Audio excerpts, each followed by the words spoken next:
चित्रपट सृष्टीतील प्रसिद्ध अभिनेता वरुण धवन हा 1.5 वर्षांपूर्वी बाबा झाला आहे। वरुणला मुलगी झाली आहे, मात्र आता वरुणने त्याच्या 1.5 वर्षाच्या मुलीबाबत एक अतिशय धक्कादायक खुलासा केला आहे।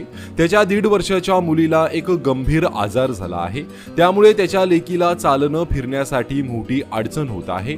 हा आजार development dysplasia of the heap असल्याचं अभिनेत्याने सांगितलं आहे।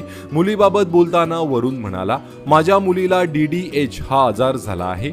हा आजार हिप सॉकेट मधून हाड बाजूला करतो, त्यामुळे एक पाय मोठा आणि एक पाय लहान होतो, त्यामुळे नीट चालणं धावणं कठीण जातं, तसंच तुमच्या चालण्यात तिरपेपणा येतो। माझी मुलगी लारावरती सध्या या आजारावरील उपचार सुरू आहेत। उपचारावेळी लाराला स्पायका कास्ट मध्ये ठेवावं लागलं। ती जवळपास 2.5 महिने स्पायका कास्ट मध्ये होती। तो काळ आमच्यासाठी खूप अवघड होता, पण मला विश्वास आहे की ती या आजारातून लवकरात लवकर ठीक होईल, असे अभिनेता वरुण धवन म्हणाला।